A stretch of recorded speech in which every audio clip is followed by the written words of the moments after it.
복잡한 정치권 이슈를 한 방에 묵직하게 풀어드리는 시간 돌쇠 토론이 돌아왔습니다. 정의당의 박원석 전 정책위 의장 그리고 대구 가톨릭대 장성철 특임 교수 돌쇠 두 분 어서 오십시오. 안녕하세요. 네, 마님 안녕하세요. 아니 마님이라면서 돌쇠. 예, 마님. 뭔가 자연스럽네요. 마님과 돌쇠들. 아니 본론 들어가기 전에 지난주 우리 돌쇠 토론이요. 얼마나 많은 분들이 보셨는지 아세요? 아니 그 본영상 100만 뷰, 쇼츠 40만 뷰 합쳐서 140만 뷰가 넘습니다. 네. 와 무슨 한동훈 고민정 영상 저리 가라예요. 그러니까요. 한동훈 법무부 장관이 핫한 인물인 건 인물인 것 같아요. 우리가 그날 그 주제를 다뤘고 또 썸네일에 한동훈이라는 이름이 들어갔어요. 아 그 이유라고 보세요? 아니 그것도 영향을 미쳤고 야, 이 겸손함. 또 우리 장성철 교수가 워낙 방송을 잘하잖아요. 네. 그래서 장성철 교수 덕에 제가 좀 묻어갔다. 야. 그 3살짜리 이렇게는 위로하고 있습니다. 어린아이가 네. 그냥 걸어가니까 칭찬해 준 거랑 비슷한 것 같다는 생각이 들고 저 개인적으로 좀 말씀드려도 돼요? 네. 김현정의 뉴스쇼라는 최고의 아침 방송에 출연하게 돼서 정말 영광이다라는 생각이 들고요. 참여하게 해주신 PD님, 작가님 그리고 참 팬이었던 네. 김현정 앵커랑 같이 방송한다라는 게 참 놀라운 일이다라고 생각이 들고 사석에서는 박원석 의원님 형이라고 부르거든요. 예, 예. 참 저의 교과서 같은 원석이 형하고 방송하는 것도 상당히 영광이다. 아니 제가 하자 그랬어요. 어. 우리 장 교수는 아침잠이 많대요. 계속 그 얘기만 반복을 하더라고. 그래서 저랑 방송을 하기 싫다는 거냐 나랑 이런 식으로 반협박해서 잘 꼬시셨습니다. 네, 제가 그리고 저 강지연 그 우리 애청자께서 또 이렇게 두 떡도 분한테 보내주시고 세상에 선물까지 보내주셔서 너무 지금 감사드립니다. 밖에서 언박싱 유튜브 하셨다고. 100만 부 기념으로 보내주셨는데 와. 정말 감사합니다. 감사합니다. 방송하면서 이런 거 처음 받아봅니다. 원석이 형 어, 통화 진짜. 한번 하세요. 그러니까 나중에 나가서 한번 통화하겠습니다. 감사합니다. 지금 무슨 수상 소감하는 줄 알아. 무슨 방송 대상 타신 것 같아요. 두 분이 참 인간적인 분들이라는 생각을 부럽네요. 제가 하면서 본론 들어가겠습니다. 본론. 자 이번 주 금요일에 사전 투표를 앞두고 있는 6.1 선거, 지방선거, 보궐선거 합쳐서 6.1 선거. 돌쇠 두 분은 어떻게 바라보고 계시는가? 광역단체장 17곳 기준으로 한번 보죠. 17곳 기준으로 봤을 때 국민의힘 몇 곳, 민주당 몇 곳. 장 교수님, 박 일단 총장님? 현재 스코어로 국민의힘 9곳은 거의 굳어진 것 같고요. 그리고 민주당 4군데 정도가 굳어진 것 같습니다. 합치면 13곳이잖아요. 4군데 정도가 변수로 남았는데 경기, 대전, 충남, 세종. 여기가 이제 좀 엎치락뒤치락 하는 데예요. 그래서 만약에 그 4군데를 민주당이 다 가져가면 이 선대위에서 목표로 삼았던 9대 8이 되는 거고 그걸 다 잃으면 이 지금 스코어에 지금 현직 광역자치단체 스코어에 정반대가 되는 거죠. 13대 4가 되는 거죠. 지난 지방선거에서 민주당이 압승했던 그대로 국민의힘이 가져갈 수 있다. 그렇게 되는 겁니다. 그래서 민주당으로서는 물론 이제 정권 초기 때문에 굉장히 어려운 선거를 치르고 있습니다만 어려운 선거임에도 불구하고 민주당이 자초한 실책과 전략의 실패들이 많아요. 대선 끝나자마자 별다른 쇄신의 모습 없이 검수완박을 밀어붙임으로 인해서 사실은 이 중간층이나 이런 민심을 굉장히 잃었고 또 당내 성비 사건도 일어나고 이재명, 송영길 두 분의 이제 명분이 없다고 비판을 받는 이 출마. 게다가 최근 들어서 민주당이 보이고 있는 캠페인의 모습도 이게 지난 대선에서 정권을 내준 그런 패자의 캠페인이냐. 메시지 전문가들이나 캠페인 전문가들은 도대체 누가 캠페인 기획을 했길래 저렇게 캠페인을 하나. 특히 개항에서 이재명 후보가 구름 관중을 몰고 다니면서 선거운동을 하는데 그게 사실은 글쎄요. 대선 때는 어땠는지 모르겠지만 대선의 패장으로서 지역구 선거에 더군다나 출마 명분이 좀 약하다. 이런 비판을 받는 선거에 출마한 후보의 모습이냐. 근데 이런 비판까지 겹쳐져서 여러 가지 악재로 인해서 민주당이 부진을 면치 못하고 있는 게 아닌가 싶습니다. 국민의힘 9곳 굳혔다고 보시고 민주당은 4곳 굳혔다고 보시고 나머지 4곳 모르겠다. 이게 이제 박원석 정책위 의장의 판세 분석. 자, 장성철 저는 교수님. 조금 더 직설적으로 말씀드릴게요. 대략 한 12대 5 정도가 되지 않겠느냐라는 생각이 듭니다. 호남 3곳과 제주도는 확실한 것 같고요.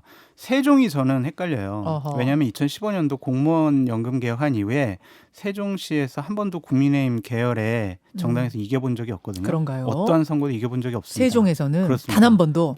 2015년도 공무원연금 개혁 이후에는 예. 계속 세종에서 졌어요. 예, 예. 그러니까 이 세종이 과연 어떠한 판단을 할 것이냐라는 생각이 좀 들어서 일단 한 12대 5 정도로 생각을 하고 한마디로 이번 선거와 관련해서 민주당을 표현하면 민주당은 망했다라고 말씀드리고 싶어요. 아, 너무 아직 뚜껑도 안 열었는데 너무 단호하게 말씀하시는 근데 우리가 거 선거를 예측하는 3대 지표가 있습니다. 네. 뭐 박원수 의원님 더 잘 아시겠지만 각 후보별 경쟁력 조사를 먼저 봐요. 예, 예. 그런 다음에 각 정당의 정당 지지율을 봅니다. 네. 그리고 나서 대통령 지지율을 봅니다. 음흠. 이 세 가지 선거 예측을 위한 여론조사가 민주당에게 하나도 긍정적인 요인이 없어요. 인물, 그다음에 정당 정당, 지지율, 대통령 대통령 지지율 세 가지 보고선 예측해요. 네, 기본적으로 그게 구도거든요. 아. 그 구도를 보면 민주당이 불리하다라고 볼 수밖에 없는 것이고 여기에 또 결정적인 요인 중에 하나가 민주당은 분열되어 있다.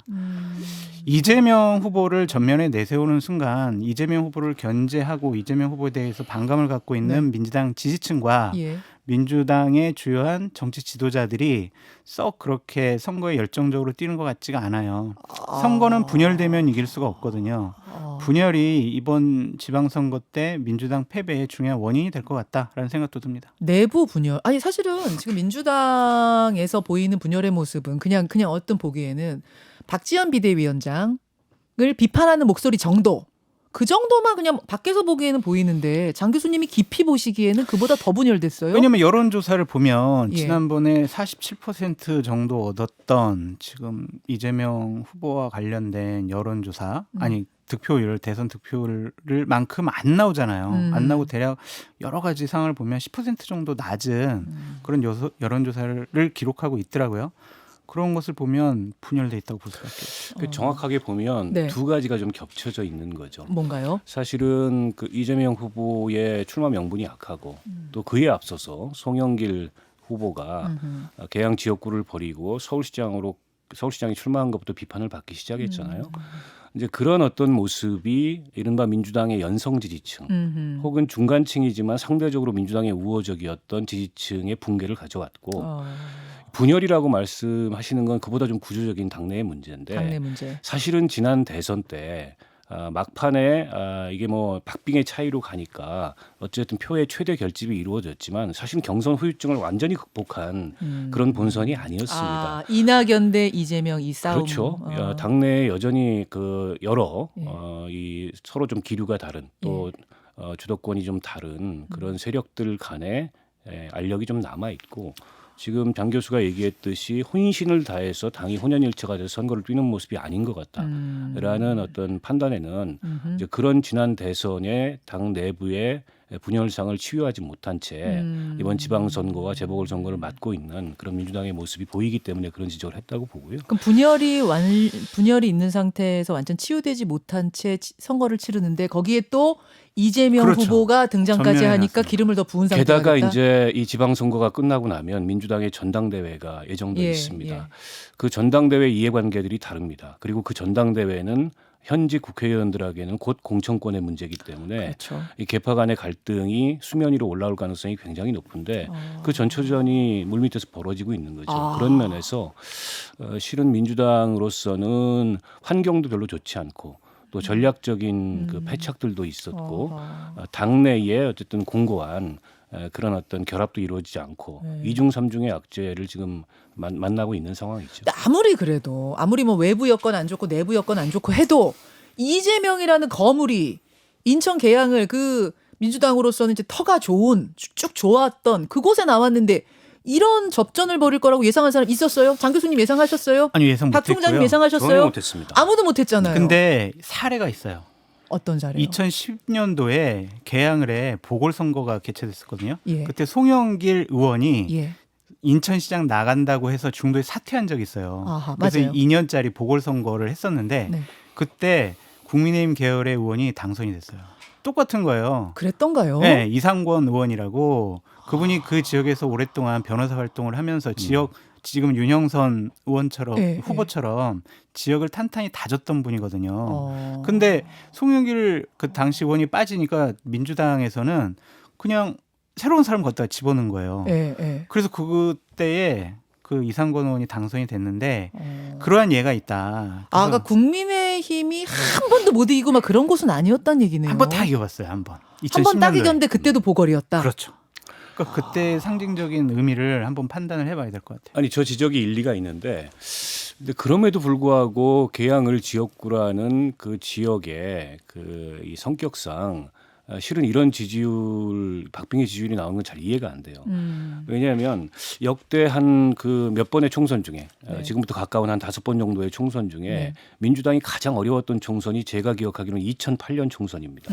그때 이명박 그렇죠. 정부 출범 이후에 결과로 보면 민주당이 80몇 석인가로 지지율이 축소됐는데 네. 그때도 계양에서는 이겼어요. 예, 예. 그리고 최근에 6번의 총선에서 재보궐선거 빼놓고 단 한 번도 진 적이 없고 게다가 송영길 의원은 지난 선거에서 20% 차이로 이겼잖아요. 게다가 이윤 지난 후보를. 대선에서도 이재명 후보가 12% 차이 맞아요. 정도로 이겼던 데거든요. 예. 그래서 이게 명분 없는 출마에 대한 역풍이 우리가 예상했던 것보다 훨씬 세구나 이런 걸 느낄 수 있을 것 같고요. 상대적으로 국민의힘이 이 전략적 판단이 옳았던 것 같아요. 국민의힘도 전략공천 얘기가 나왔었거든요. 윤희숙 의원 이름도 거론됐었고 뭐 기타 등등 거론됐었습니다만 어쨌든 이재명 후보의 다소 이제 명분이 약한 출마에 대응하기 위해서 지명도나 인지도는 훨씬 떨어지지만 해당 지역에서 꾸준히 정치 활동을 하면서 출마를 거듭해왔던 그런 지역 인물을 골라서 출마를 시켰잖아요. 저는 오히려 그 전략이 다윗과 골리앗이라는 이 대비 구도를 만들어내면서 어떻게 보면 유권자들 사이에 이재명 바람이 아닌 윤영선 바람을 일정하게 만들고 있는 게 아닌가 이런 느낌을 받습니다. 이 선거가 전국에 어떤 영향을 미칠까 저는 좀 큰 판을 보고 싶은데 인천 계양을이 수도권 선거에 영향 미칩니까 안 미칩니까 장 교수님? 미칠 수밖에 없죠. 그럼 특히 수도권 선거는 인천, 전국에 영향 미칩니까 안 미칩니까? 당연히 미치겠죠. 특히 경기도지사 선거에 강한 영향을 미칠 것 같고요. 그러한 지방 선거에 대한 영향력도 문제가 있지만 이거는 향후에 8월 달에 네. 전당대회와 관련된 영향력이 더 커 보여요. 그래요. 네, 그래서 이재명 후보가 만약에 여기서 불의의 일격을 당해서 예. 졌다. 예. 8월 달 전당대회 때 당대표로 도전한다라는 것 자체가 불가능하고 힘들어 보입니다. 그런 상황에서 이재명 후보는 정치 생명을 걸고 예. 개항에서 당선을 위해서 뛰어야 되는데 어허. 이재명 후보 SNS 이제 홍보하는 그 썸네일 같은 걸 보면 잼 있는 개항 뭐 이렇게 돼 있더라고요. 재밌다. 네, 재밌다, 잼 있는 개항 예, 이렇게 예. 되어 있는데 어제랑 오늘 일정을 보면은요 개항과 관련된 일정이 없어요. 어제는 경기도 쪽 간 것 같고. 아니 그 부산도 가셨고 어제 부산도 어디 봉화도 가셨고. 봉화 그지 봉화 네, 말고. 거기서 유튜브 촬영하시고 예, 예. 재밌는 개항하면서 일정표 보내는데 개항과 관련된 일정이 없어요. 개항 구민들 그거 보고 어떻게 생각을 하겠냐고요. 아니 뭐 총괄선 대위원장이니까 뭐 어쩔 수 자기가 없는. 당선되는 게 우선이죠. 2016년에 당시에 총선 때 오세훈 후보가 정세균 후보랑 종로에서 맞붙었어요. 네. 여론조사 해보니까 15% 정도 이상으로 오세훈 후보가 앞서는 것으로 조사됐어요. 오세훈 후보 지역구 비우고 주변 선거운동하러 다녔어요. 결국엔 뒤집혔어요. 하하. 그러니까 이러한 부분을 참고를 해야 된다라고 말씀드립니다. 그러니까 저는 그 점도 있지만 그 메시지의 측면에서 이 홍보 포스터를 보니까 이재명 후보의 슬로건이 개항을 제2의 판교로예요. 근데 이게 지금 이 재보궐선거에서 과연 소구력을 갖는 유권자들한테 뭔가 이게 메시지로서 흡인력이 있는 그런 메시지인가 일단 의문이고요. 과거에 본인이 경기지사 할 때 네. 사실은 뭐 판교 개발을 성공적으로 해냈다. 판교 테크노밸리 뭐 이런 거 지금 그걸 상상하면서. 부각시키려고 예. 하는 건데 예. 근데 계양이라는 지역은 판교하고 굉장히 다릅니다. 근데 뜬금없이 계양을 제2의 판교로라는 게 과연 그냥 흔한 총선에 출마한 후보자들의 공약하고 달라 보이느냐 별로 달라 보이지 않는다. 게다가 제가 메시지 전문가의 얘기를 들으니까 네. 이 지금 1번이지 않습니까? 민주당이 기호 1번. 근데 슬로건에는 이자가 들어가 있어요. 제2의 판교로. 그거는 아주 금기 사항이랍니다. 아 그래요? 상대의 기호를 갖다가 이 메시지에 집어넣는 거는. 그래서 그것도 이것도 그러네요. 굉장히 아, 패착이다. 헷갈려 버린다고요? 네, 이런 그 지적이 있었고 윤영선 후보를 보니까 딱 한 가지 얘기만 합니다. 개양 25년, 개양 25일. 그거 얘기하더라고요. 그러니까 딱 대비시키는 그 메시지 한 가지만 하는데 오히려 지금 선거 판세로 보면 윤영선 후보의 메시지가 즉 국민의힘의 메시지가 먹히고 있다 이렇게 볼 수 있을 것 같아요. 선거 전략에도 지금 조금 문제가 있는 게 아니냐. 상당히 문제가 있는 것 그러니까 같아요. 그런 상황에서 구도 자체가 국민의힘에게 유리하다. 그렇다면 이변이 나올 수도 있다라고 보여집니다. 이변은 안 나올 것 같고요. 근데 이재명 후보가 나올 수도 있을 것 같다. 신승 이제 941생 이런 결과를 낳으면 네. 아까 이제 장성철 교수는 네. 지면 전당대회에 못 나간다 네. 이렇게 진단을 하셨는데 저는 9.4일생에도 전당대회에 나올 명분이 현저하게 줄어들 거고 아니 이겨도 그렇죠. 압승하지 않으면 그렇죠. 이재명 후보의 민주당 내 정치적 영향력이라는 게 물론 뭐 나중에 회복 가능성이 있겠습니다만은 단기간은 상당 정도 위축될 수밖에 없다. 왜냐하면 이 선거에 이 명분 없는 선거에 나올 때는 이 선거에 출마해서 주변에 이 시너지 효과를 일으켜서 적어도 뭐 서울은 아니라고 하더라도 경기나 인천광역시장 네. 선거에 뭔가 변수를 만들기 위해서 나온 거지 않습니까? 그렇죠. 근데 그런 변수를 못 만들고 본인만 9.4일생으로 원내에 입성했다라고 하면은 당내에서 과연 이재명이라는 대선에서 0.73%의 간발의 차이로 패배하긴 했지만 그 어떤 영향력이나 정치력이 여전히 유효한 거냐 이런 도전들이 상당히 생길 거다. 한 가지만 저 말씀드리고 예. 싶은 게 있어요. 이재명 후보가 전국 판세를 이끌어 가려면 예. 이재명 후보가 이번에 등판한 것이 국민들에게 어떠한 평가를 받느냐라는 객관화된 데이터를 봐야 되거든요. 그 데이터인 여론조사를 보면 이재명 후보가 지금 등판하는 것은 부적절해요가 더 많아요. 저 지금 인천 여론조사 보면 아니요, 전국당 여론조사를 따로 보면 따로 그걸 떼서 질문한 걸 보면 예, 그게 한 두세 개 여론조사가 나왔던데 그렇다면은 중도층을 견인할 수 있다라고 볼 수밖에 견인을 못한다라고 볼 수밖에 없어요. 자, 이 지점에서 네. 경기도 판세 한번 보겠습니다. 따로 떼서 보겠습니다. 최대 격전지로 계속 꼽혔던 곳이 경기도잖아요. 민주당 김동연 후보와 국민의힘 김은혜 후보가 맞붙은 곳인데 어제 발표된 거 한번 볼까요? JTBC 거 보겠습니다. JTBC 의뢰로 글로벌 리서치가 21일, 22일 경기도 유권자 1,001명 대상으로 조사한 결과입니다. 김동연 39.3, 김은혜 38.6으로 오차 범위 내 접전. 정당 지지율은 국민의힘 48.3, 더불어민주당 31.4. 2주 전 같은 조사에 비해서 국민의힘은 약 6%가 올랐고요. 민주당은 1% 떨어진 수치입니다. 자, 김근식 전 비전전략시장도 어제 나와서 이 지금 경기도의 김동연 후보도 여기 지금 불안불안한 상황들. 그다음에 거기서 경기도까지 지게 되면 만약 그럼 이재명 후보한테 치명적이다 그 얘기를 하시더라고요. 그러니까 이번 지방선거 여론조사를 볼 때 저희가 좀 눈여겨봐야 될 것은 뭐냐면 박빙으로 조사되는 여론조사 같은 경우에는 네. 결국에는 국민의힘 후보가 이길 수밖에 없다라는 생각이 들어요. 아, 그것도 또 너무 단정적으로 얘기하시네. 아니 저는 뭐 그냥 그렇게 뭐 직설적으로 분석이 아니고 희망사항이니까요. 평론이니까. 그러니까 왜냐하면 국민의힘 지지율이 상당히 높단 말이에요. 대통령 지지율도 지금 높아요. 50%가 넘잖아요. 구도가 좋단 말이에요. 네. 그렇다면 그 구도를 이기는 인물이나 정책은 없어요. 구도 싸움이다. 네. 그러니까 지금 박빙일 박빙이면은 국민의힘이 유리하다라고 볼 수밖에 없어요. 근데 이제 경기도 여론조사가 엎치락뒤치락 하지 않습니까? 그러니까 경기도 여론조사를 보고 있으면 구도는 확실히 국민의힘 쪽에 있는 게 맞는 것 같아요. 그러나 이제 인물 경쟁력은 인물이 선전하고 있다. 지금 조금 전에 JTBC 것도 김동연 후보가 좀 후보에게 앞섰어요. 상대적으로 점수를 좀 주는 것 같아요. 근데 과연 이게 구도를 이길 만큼의 그런 압도적인 인물론인가? 그렇지는 아직 않은 것 같거든요. 근데 최근에 이제 선거 막판 들어서 김은혜 후보한테 악재가 하나 생겼습니다. KT 채용 청탁 문제가 네. 사실 이거 굉장히 큰 문제예요. 김은혜 후보는 결과적으로 그 사람이 채용되지 않았고 네. 본인은 뭐 자격이 안 되면 떨어뜨려라라고 얘기했기 때문에 검찰에서 무혐의 처분을 네네. 받았다라고 얘기하지만 그분이 중간 과정에서 사실은 불합격이었는데 한번 합격이 됐어요. 최종 합격은 안 됐지만 그것만으로도 이 채용 업무를 방해했다. 라는 어떤 혐의를 받을 수 있고 당시에 검찰 수사가 과연 제대로 된 수사냐 이런 비판도 나올 수 있고 설사 그게 범죄 혐의가 성립되지 않는다 하더라도 그런 방식으로 채용에 영향을 미치려고 했던 것 자체가 공정이나 상식의 가치에 부합하는 거냐라는 비판을 받기에 충분하거든요. 현 정부가 표방하고 있는 가치하고도 충돌하고 그것이 변수가 남은 일주일 변수가 될 수 있다고 보시는 저는 거예요? 변수가 될 수 있다고 보고요. 근데 이제 민주당이 이걸 잘 효과적으로 공략을 못 하고 있는 것 같아요. 제가 보기에는 뭐 김동연 후보가 TV 토론 나와서 애는 쓰시던데 아하. 그다지 그렇게 임팩트 있게 이 문제를 제기를 못 하고 있는 것 같습니다. 저는 잘못된 행위를 했다라고 기본적으로 말씀을 드리지만 결정적인 변수가 되지 못할 것 같다는 생각이 들어요. 두 가지 이유 그렇습니까? 때문이에요. 예. 언론의 집중적인 조명이 없어요. 그냥 다른 뭐 지방선거 후보들과 섞여 버렸어요. n분의 1. 네. 그러니까 한 언론사라든지 뭐 어떤 우리나라 언론사들이 다 그냥 추가 취재해가지고 달라붙어서. 네, 네. 그것도 아니고 아하. 또한 이것이 계속 이슈로서 부정적인 이슈로서 김은혜 후보에게 타격을 주려면은 내부 증언이 나와야 돼요. 아니 제가 전화를 받았어요. 그래가지고요 아. 정말 안 되는 친구인데 제가 점수를 올려가지고 했습니다. 저 어. 양심 선언합니다. 라든지 아니면 다른 어떤 증거 자료 같은 게 나와야 되는데 그게 없고 국민의힘에서 얘기하는 것처럼 아니 문재인 정권 5년 동안 이거 솔직히 문제됐으면은 탈탈 털어가지고 김은혜 후보 가만뒀겠느냐. 이 문재인 정권에서 뭐 조사 못한 거 이게 지금 뭐가 문제냐 이런 식으로 얘기하는데 박원석 의원님 얘기하셨던 것처럼 공정과 상식에 맞지 않은 거죠.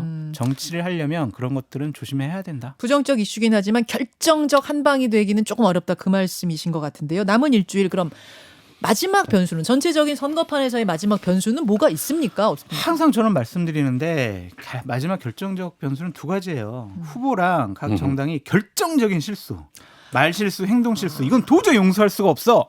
라는 그런 거. 그러니까 누가 얼마나 더 잘하냐보다 누가 못하냐, 헛발질하느냐. 그렇죠. 실수를 최대한 줄이는 게 중요하고요. 또 하나는 오만하고 교만한 모습 보이면 안 돼요. 그래요. 국민의힘에서 우리가 정말 정당 지지율 좋고 대통령 지지율 높고 우리 대통령 취임한 지 22일 만에 열리는 허니문 기간에 열리는 거야. 우리한테 유리해. 국민 여러분 저에게 압도적인 승리를 보내주세요. 이러는 순간 또 국민들께서 견제합니다. 저는 일단 지금 이슈로는 원구성 문제가 있습니다. 지방선거 전에 될지 후에 될지 모르겠는데 지금 원구성 형님 국민들이 원구성을 어떻게 지방선거의 변수라고 생각을 하냐고. 그게 전형적으로 이 국회에 있는 사람들의 민주당의 생각이야. 태도의 문제인 거죠. 그러니까 민주당의 독선이 굉장히 많이 비판받았는데 지금 법사위원장을 놓고 또 비슷한 독선이 반복되고 있어요. 근데 이게 계속 이렇게 고집을 하면 저는 더 큰 악재로 돌아올 수 있기 때문에 그런 점에 있어서 내려놔야 된다. 이 말씀을 드리고 싶고 아까 장 교수가 했던 얘기를 반대로 뒤집으면 오만하거나 혹은 욕심을 부리거나 과욕이 지나쳐서 실언을 하거나 이게 선거에 굉장히 결정적인 악재가 되거든요. 반면에 특히 지금 민주당 같은 경우에는 뭘 내려놔야 됩니다.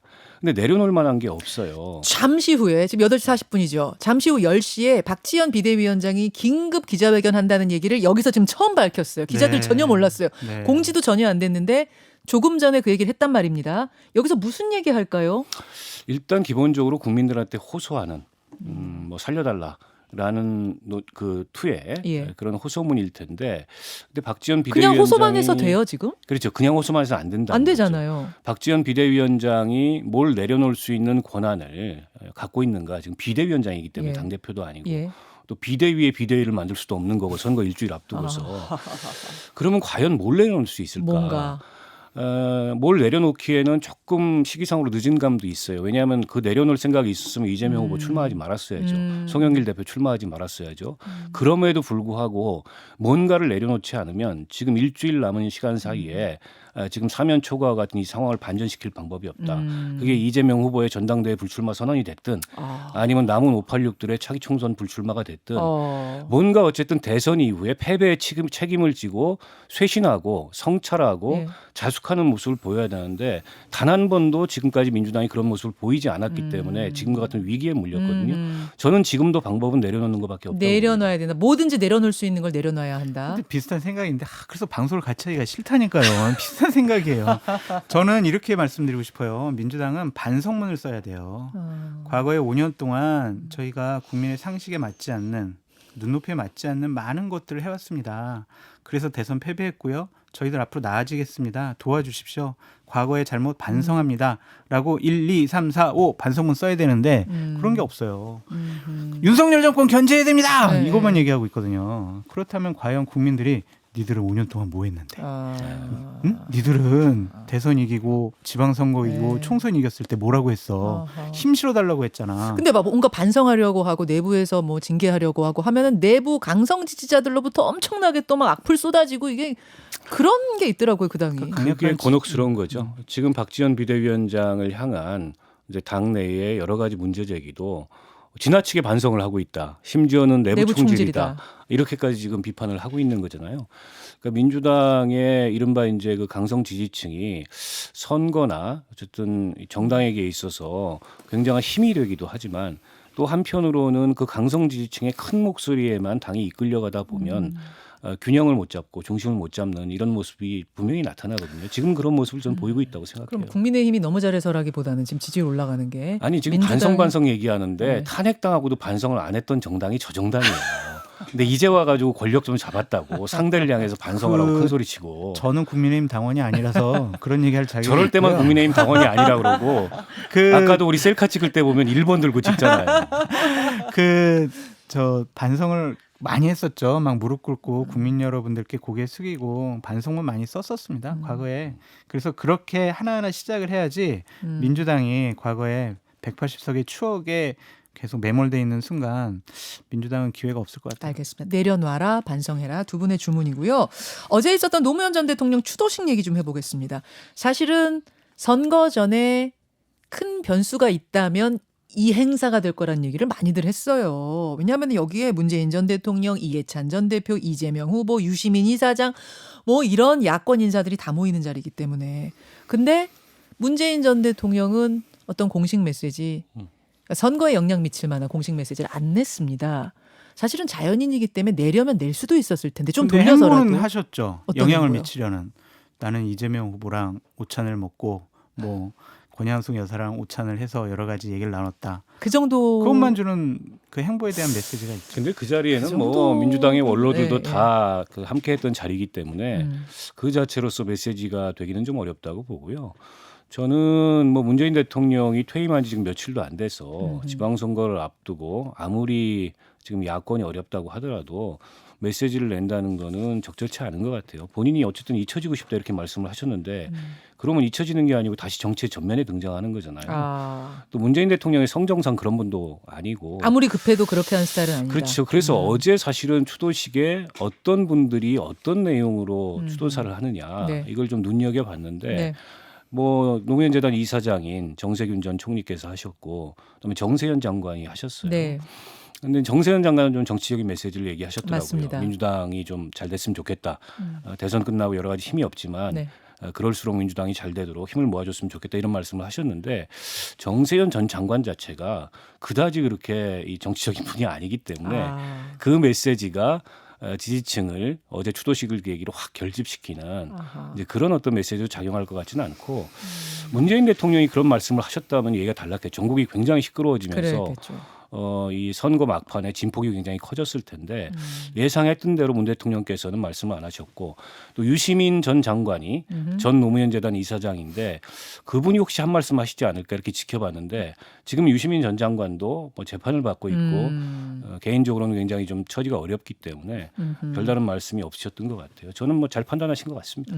그런 상황 속에서 국민의힘은 지도부가 참석을 했어요. 이준석 대표, 권성동 원내대표, 정미경 최고위원, 허은하 수석대변인, 양금희 원내대변인, 작년에 김기현 원내대표 한 분 지도부 중에 한 명 갔던 거에 비하면 이번에 많이 갔죠.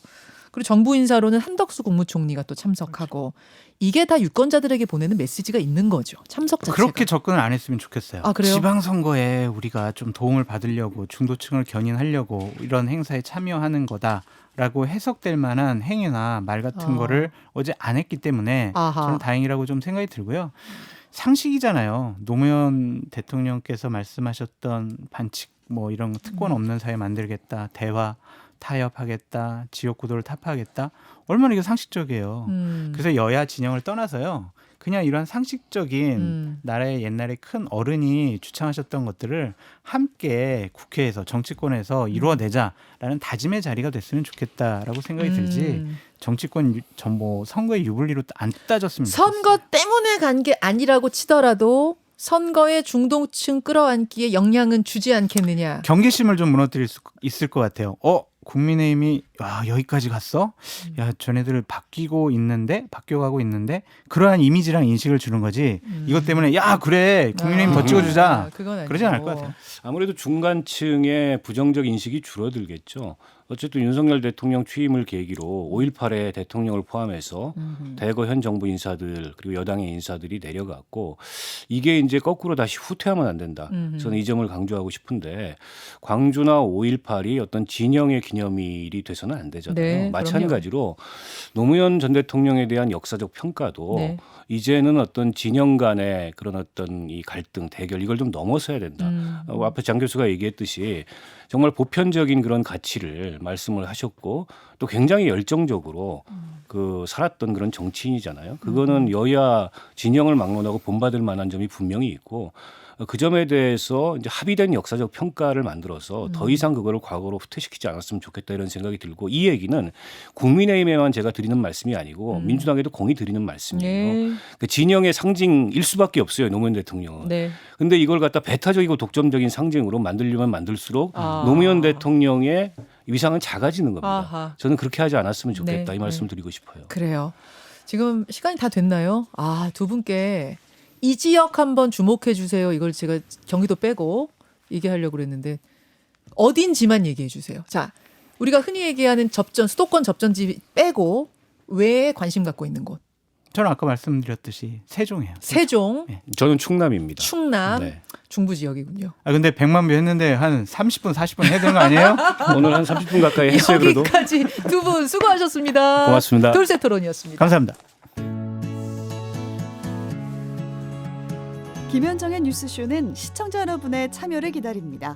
구독과 좋아요, 댓글 잊지 않으셨죠? 알림 설정을 해두시면 평일 아침 7시 20분 실시간 라이브도 참여하실 수 있습니다.